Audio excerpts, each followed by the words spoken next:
Bonjour à tous. Au Pakistan, l'assassinat le 4 novembre dernier d'un couple de chrétiens brûlés par une foule en colère pour ne pas avoir remboursé une dette.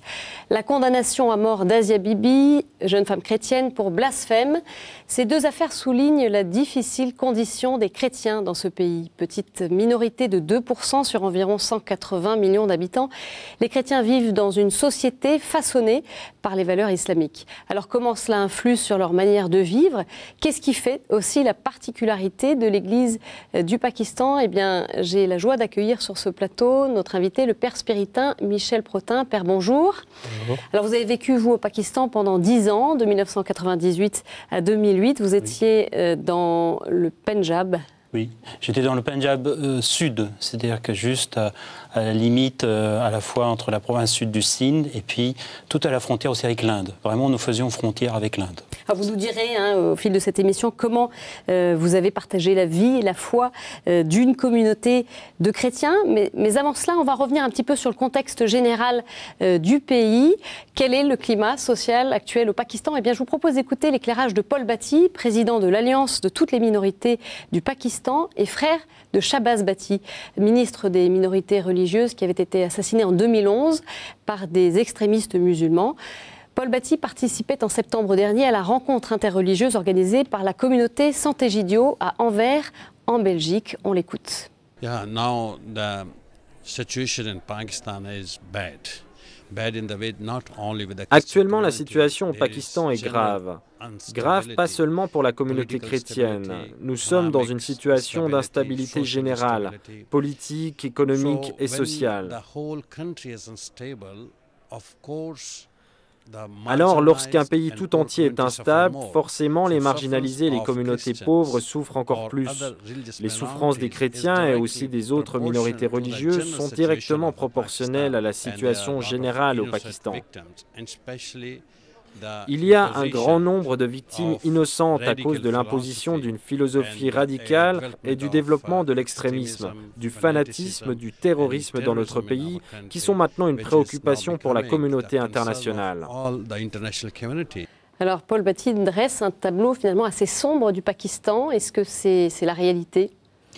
C'est l'héritage d'une histoire troublée, le Pakistan. Enfin, depuis la constitution du Pakistan en 1948, il y a eu des formes d'instabilité et des dérives qui sont là présentes depuis le début.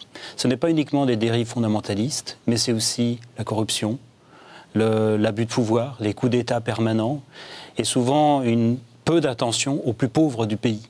Donc tout ça, ça donne quelque chose d'assez explosif. Et ça continue effectivement de se détériorer, notamment pour les minorités et, comme il dit, les plus faibles du pays. Est-ce que le Pakistan, c'est aussi plus que ça? Peut-être que cette image aussi que nous, on en a vu d'ici à travers les attentats, on relaye sur tout ça dans les informations, la violence. Oui. C'est peut-être plus que ça aussi? C'est plus que ça, évidemment. C'est 160 millions d'habitants. Les chiffres, récemment, on pense dans 50 ans, 300 millions d'habitants. Donc évidemment, c'est toute cette diversité-là qui est présente. Mais d'une certaine manière, c'est aussi, je dirais, cette richesse, cette diversité au point de départ. Et ce qui a affolé souvent ceux qui ont été assoiffés de pouvoir, c'est la diversité de la société. C'est-à-dire que la société est plus diverse qu'elle ne paraît au point de départ. Il y a des formes d'islam, que ce soit le soufisme, le chiisme, le sunnisme, et toutes les sectes, jusqu'à la secte, par exemple, de l'Aga Khan, qui est née là-bas, dans une des vallées de l'Himalaya. Donc il y a toute cette diversité-là, qui souvent a affolé les élites au pouvoir. Et maintenant, il y a des fondamentalistes qui veulent rassembler ce pays autour de valeurs qui justement veulent faire table rase de toute cette diversité. Cette diversité et notamment la question des minorités, minorités chrétiennes notamment, mais est-ce qu'elles sont un enjeu, une préoccupation pour le gouvernement? Ah oui, les minorités l'ont toujours été. Il y a eu des violences qui ont été d'abord entre Sikhs et musulmans. Il y a eu à peu près 1 million de morts en 1948. Et ces fameux trains où il y avait des massacres absolument incroyables, les échanges de population. La deuxième forme de violence, souvent, ça a été les hindous. parce qu'évidemment, ces hindous qui étaient très présents au Pakistan et qui sont partis, c'est assez étonnant de voir qu'il y a quand même après, on n'a pas de chiffres, mais autour de 3 millions d'hindous qui restent au Pakistan. Et souvent, eux, leur souffrance est oubliée, parce que souvent, lorsqu'il y a une tension avec l'Inde, ce sont des temples détruits. Et évidemment, le troisième groupe le plus important, c'est les chrétiens, moitié protestants, moitié catholiques, qui, eux, souffrent aussi d'abord d'être souvent originaires de castes qui étaient au point de départ depuis des centaines d'années méprisées, et en même temps, il y a cette difficulté d'être une minorité religieuse face au grand bloc musulman. On parlait de ces chrétiens qui ont été victimes d'un meurtre, ce couple de chrétiens. Oui, et puis le cas d'Asia Bibi, jeune femme chrétienne qui a été condamnée à mort pour blasphème. Elle est emprisonnée depuis plusieurs années. Oui. Elle pourrait être exécutée ces jours-ci. Oui. En tout cas, c'est une menace qui pèse sur elle. La situation des chrétiens, l'une de ces minorités, paraît extrêmement difficile. C'est le cas ? C'est difficile. Les deux cas sont des cas d'école, parce que c'est vrai qu'à la fois ce couple qui sont morts dans des conditions horribles. Enfin, c'est même pas des circonstances qui ne sont pas encore complètement claires. Mais en même temps, savoir s'ils étaient morts avant d'être mis dans le four, etc. C'est des questions qui sont même ridicules par rapport à la souffrance. Et puis Asia Bibi, c'est la situation notamment. Alors, pour ce couple, des gens qui travaillaient pour le compte d'un seigneur presque féodal, une des injustices que vit le Pakistan. Vous pouvez nous resituer un petit peu, effectivement, Alors, il y a des chrétiens qui travaillent dans les champs et qui sont au service d'un propriétaire terrien qui leur donne souvent un certain pourcentage des revenus. Une année peut être bonne ou mauvaise, mais souvent ils se sont endettés pour des raisons de mariage, etc., pour des raisons personnelles. Et souvent, ils sont pieds et mains liés à ce propriétaire, vis-à-vis de ce propriétaire. L'autre population, c'est effectivement ces constructeurs de briques, ceux qui fabriquent des briques, qui n'étaient pas dans la paroisse, c'était plus dans le nord du Pendjab. Ouais. C'est aussi des gens pas uniquement chrétiens, mais qui vivent des conditions. Enfin, il faut voir quand il fait 40 à l'ombre à l'été et travailler auprès de ces fours, c'est une vie absolument infernale. Infernale dans le sens de vie. Et évidemment, il y a des questions qui sont questions d'argent, des questions de pauvreté, questions d'exploitation. Et les chrétiens, avec d'autres musulmans, subissent ça au point de départ.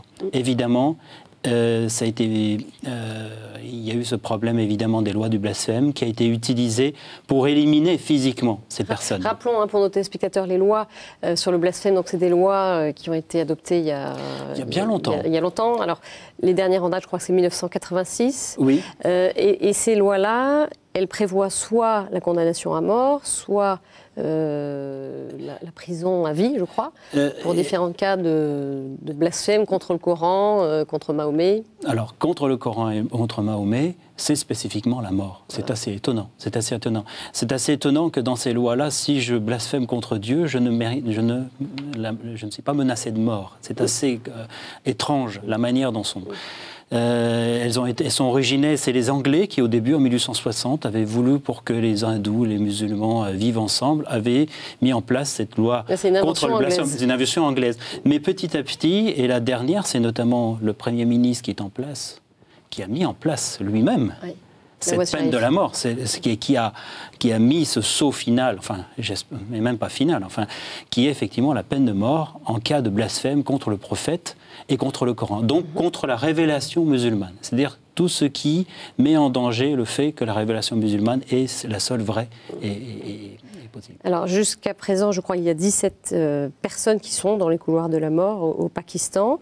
Et à ce jour, il n'y a pas eu d'exécution depuis l'instauration de la loi. Oui, alors souvent, la chose la mieux, entre guillemets, qui pourrait arriver à Asia Bibi, c'est l'exil, comme beaucoup ont été exilés. Souvent, on essaye de justement... Ça, c'est quand il y a de la pression internationale. Oui, alors il y a de la pression internationale qui favorise ça. Le gouvernement est à la fois embêté sur deux. Il est pris en tenaille, à la fois entre la politique internationale qui fait pression sur le gouvernement, qui veut donner une bonne image, et en même temps par des fondamentalistes qui, leur but, c'est utiliser ces cas en pourvoyant des avocats pour défendre la peine de mort. Voilà.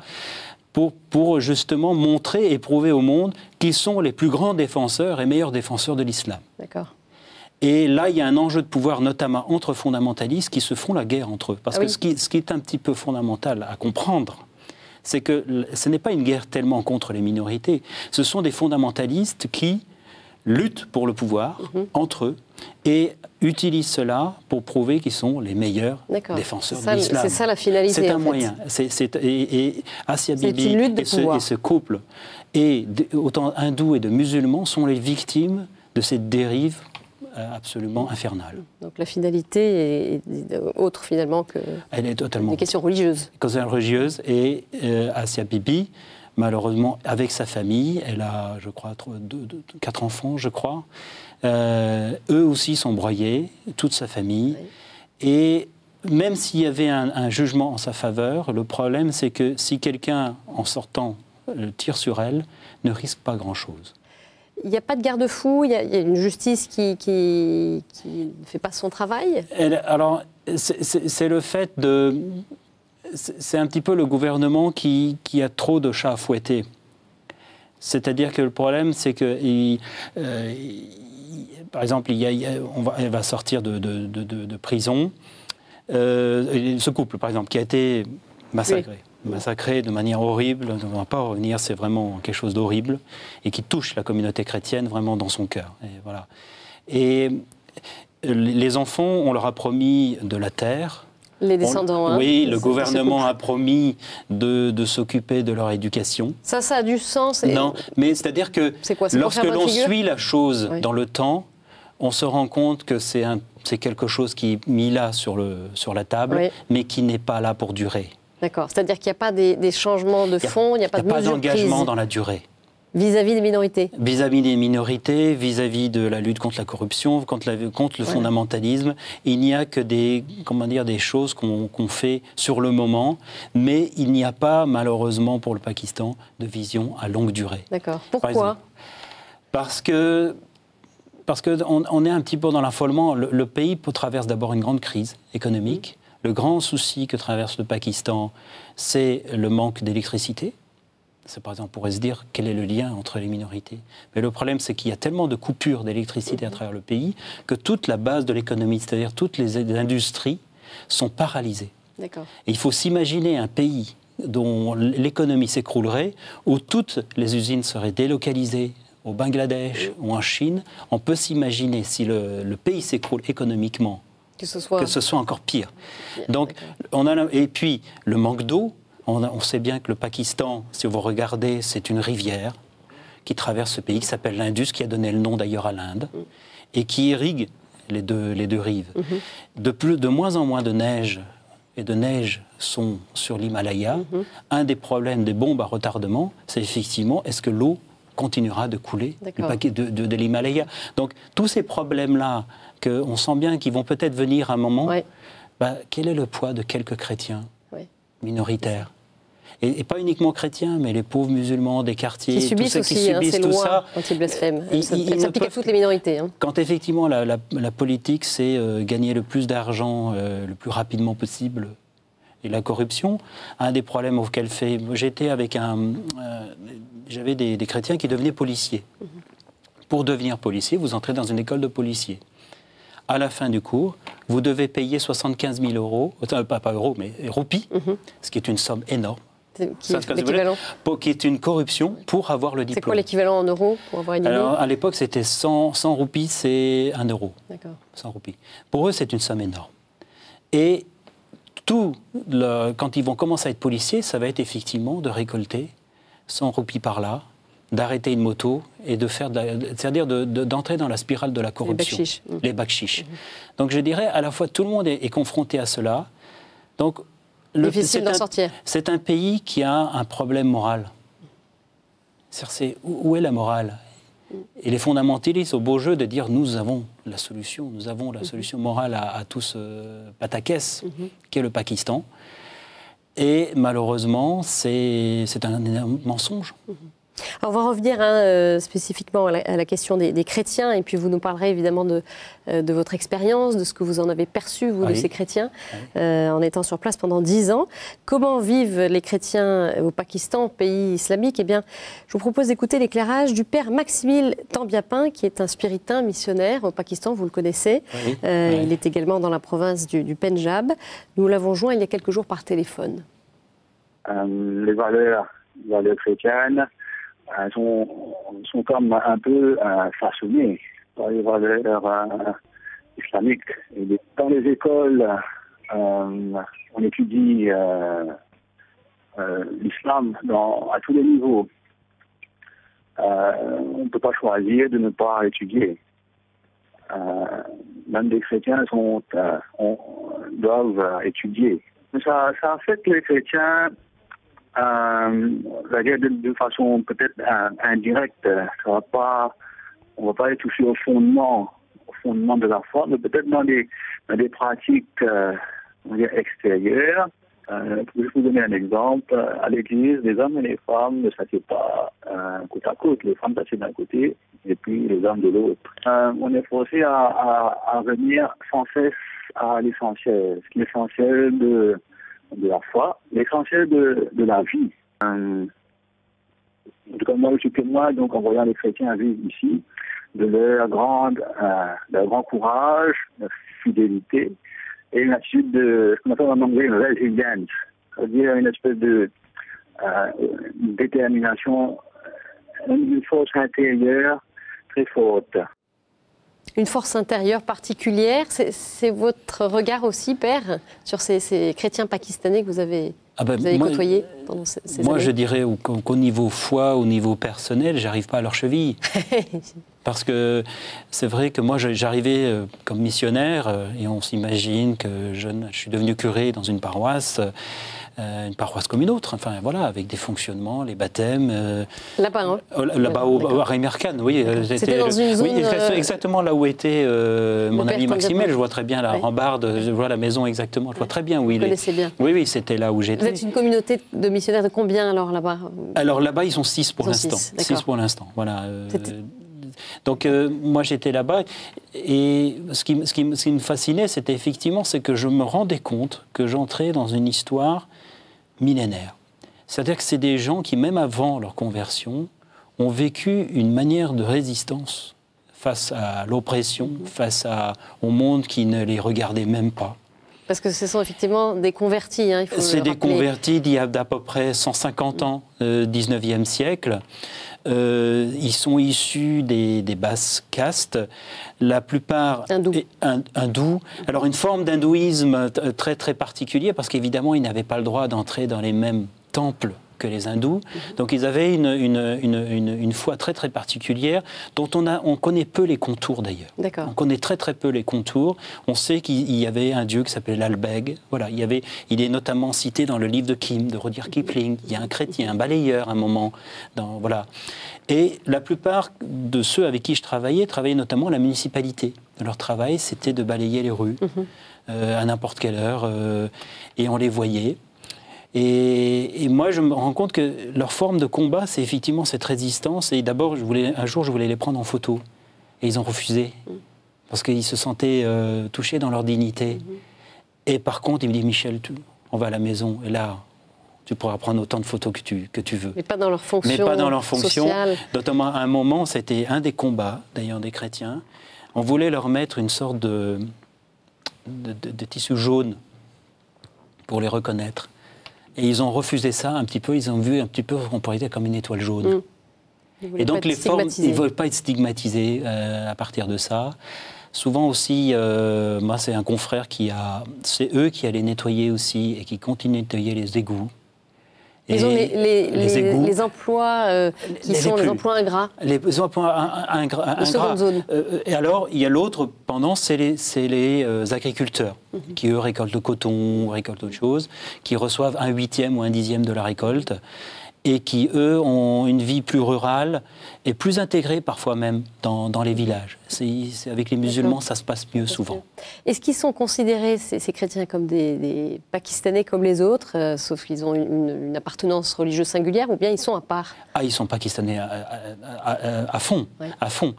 Un des autres combats qu'ils ont menés dans les années 80-90, c'est que le gouvernement insistait pour que le passeport ait la religion mentionnée. Ce n'était pas tant contre les chrétiens, mais c'était contre des sectes musulmanes qui vous considèrent comme hérétiques. Le combat des chrétiens a été justement qu'il n'y ait pas de mention religieuse et qu'on soit reconnu comme pakistanais et citoyen. Et ça, c'est un des combats, je dirais, à la fois des musulmans, des chiites ou sunnites et chrétiens, c'est de reconnaître une citoyenneté pakistanaise au-delà des religions. Mais c'est pas gagné. C'est pas gagné parce que qu'est-ce qui résiste encore aujourd'hui? L'ambiguïté du projet de départ. Qu'est-ce que c'est que le Pakistan au départ? C'est un homme très intelligent d'ailleurs, qui est mort très vite, 2 ou 3 ans après la constitution du Pakistan, qui s'appelle Mohammed Ali Jinnah, qui était un laïc. Il était un buveur de whisky, il aimait bien les cigares, etc. Mais il s'était opposé à Gandhi, c'est assez étrange, parce qu'il trouvait que Gandhi était trop religieux. C'est très étrange, parce que c'est très, très ambigu. Gandhi, effectivement, il s'habillait comme un sage hindou, il citait les textes saints de l'hindouisme, et lui sentait que les musulmans n'avaient pas sa place, n'avaient pas leur place là. Et les musulmans avaient parfois été mis de côté aussi dans l'éducation, il y avait eu des injustices aussi, sûrement, à la base. Donc, au point de départ, il disait, voilà, un pays pour les musulmans, mais où tout le monde aurait sa place. Et il a un fameux discours où il dit les chrétiens, les musulmans pourront aller dans les églises, les chrétiens pourront aller dans les mosquées, les hindous pourront aller dans les verset. Voilà, un très très beau discours. Et il est mort. Il n'a pas bâti une dynastie comme les Gandhi. Notamment sa fille, je ne sais plus son nom, qui a rejeté le Pakistan, qui s'est exilée. Voilà. C'est sa sœur qui a pris une sorte de projet idéologique après, qui l'a durci un petit peu en idéalisant évidemment. Mohammed Ali Jinnah, mais en déformant, je trouve, beaucoup ce qui était sa personne. Donc c'est cette identité qui n'est pas très claire aujourd'hui. Qui n'est pas très claire. Les fondamentalistes étaient contre la constitution du Pakistan, parce qu'eux, ils voulaient, nous avons dominé l'Inde, notre projet c'est de dominer l'Inde. Donc après, ils ont embrassé le Pakistan, mais ils veulent en faire tout à fait autre chose. Tout à fait autre chose. Et c'est dommage. Ce n'est pas une mauvaise idée au point de départ, mais ça a mal tourné, malheureusement. Qu'est-ce qui vous a marqué, vous, dans cette expérience de vie auprès des chrétiens? D'abord, quelle était votre mission sur place? J'étais curé. Donc, moi, j'étais surtout en contact avec les gens qui vivaient dans des quartiers. Alors, les quartiers, ça peut être... il ne faut pas les appeler des ghettos, mais c'est vrai que, géographiquement, les chrétiens sont isolés dans un quartier. D'accord. Ils vivent entre eux. Ils vivent entre eux, voilà. Ça peut être des quartiers de 120, les plus grands, parfois 50. Et quand on allait dans les villages, c'était de 20. Et parfois, ça pouvait être la famille, toute seule, que j'allais voir 2 fois par an. Rendre visite. Ou souvent, je baptisais. Il y avait une force, il y avait une vitalité dans la foi. Une fierté. Ça, c'est une fierté d'être chrétien. Pourquoi? Parce qu'ils se sentent avant tout comme un peuple. D'accord. Quand ils se décrivent eux-mêmes, nous sommes un qawm, nous sommes un peuple. C'est le fait d'être une minorité ou c'est plus que ça? C'est-à-dire que leur identité à la fois se bâtit à côté de l'autre et en même temps vis-à-vis. En même temps, voilà, ils se sentent une différence. Ils se sentent. Les musulmans, par exemple, les appellent les Isaïs. Et Isaïs, c'est un peu, c'est un peu quelque chose comme une moquerie, parce que ça décrit effectivement le Jésus du Coran. Or, eux se décrivent les Massis, c'est-à-dire ceux qui sont loin. Massis, c'est le terme, c'est le béni, le loin, c'est-à-dire ceux qui ont reçu le baptême. Donc, ils ont gagné ce combat sur des années pour qu'ils ne soient plus appelés Isaïs, c'est-à-dire à la manière coranique, mais qu'ils soient appelés d'une manière, dans leur dignité, de baptiser. Ça, c'est très fort. Quand ils disent Massis, c'est le baptisé. Et ça, ce combat, ils l'ont gagné.